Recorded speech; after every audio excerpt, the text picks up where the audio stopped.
Okay, guys, now let's dive into our task 9. So, which is I am going to share to you about the district's new ethical framework for integrating educational technology called the Compass. So, over the next few minutes, we'll explore on how, excuse me, this framework guide us to use technology responsibly, ethically, and effective in our K-12 public schools with a one-on-one device program.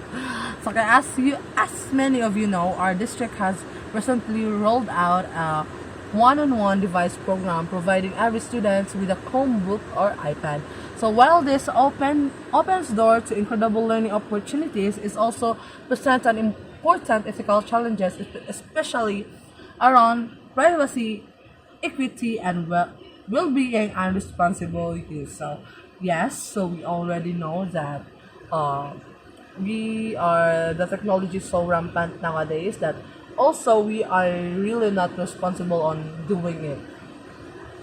Yes, we are not really responsible. So this is we're going to have guiding principles and practical guidelines that help us navigate with this complex landscape. Let's walk. Oh, sorry, let's walk.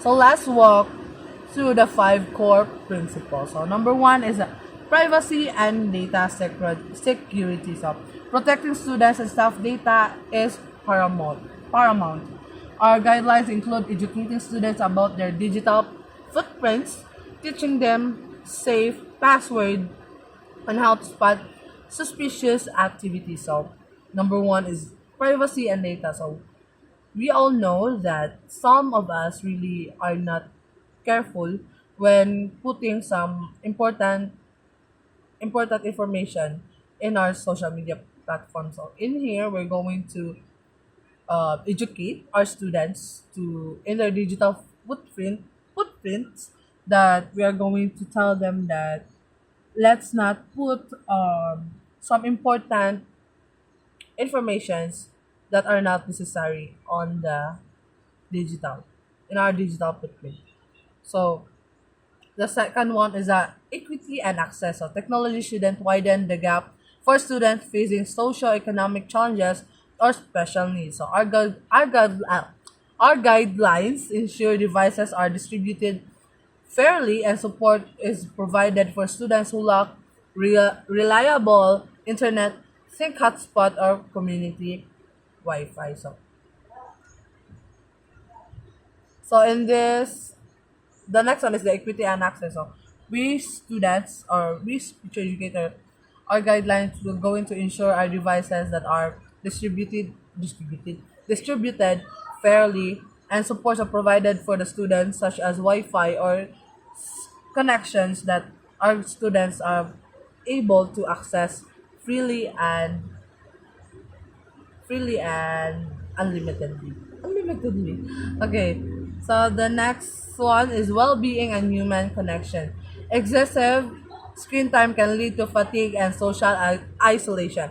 To combat this, students are taught to manage their screen time, recognize signs of digital fatigue, and prioritize face-to-face interactions. So now, while the technology is growing up, or yeah, so karon panahon na, so we really need to educate or we really need to tell our students to manage their screen time, like dili lang mag whole day sa cellphone but also learn on how to face interaction so that they will not have a radiation unsa pa na digital fatigue such as ano mga imong mata di na kaya kaklarong layo, number one na siya because of the radiation. So the fourth one is the pedagogical soundness. Technology should serve clear educational purpose.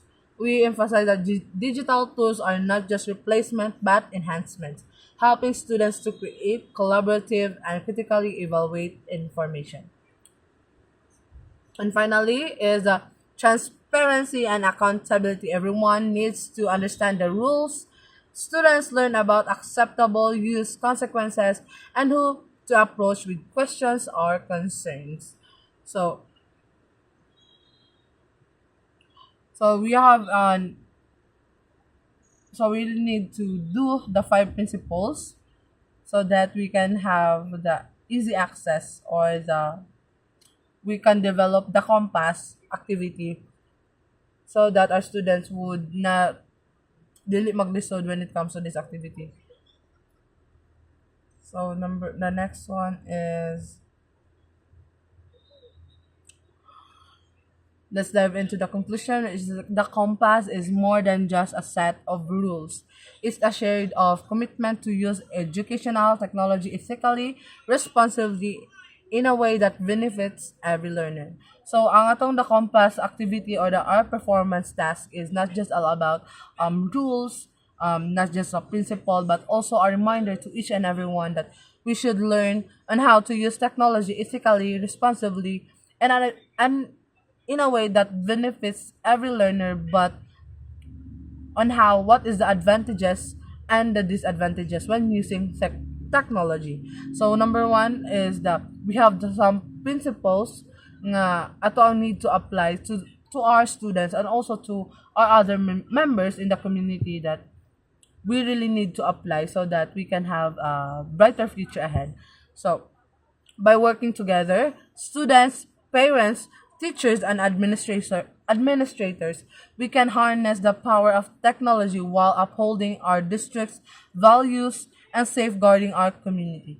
Thank you for your attention, and let's move forward with purpose and integrity. So thank you everyone for watching. I hope that you have learned and you have gained some of the principles that we need to apply so that we can have a brighter future ahead. Thank you, everyone.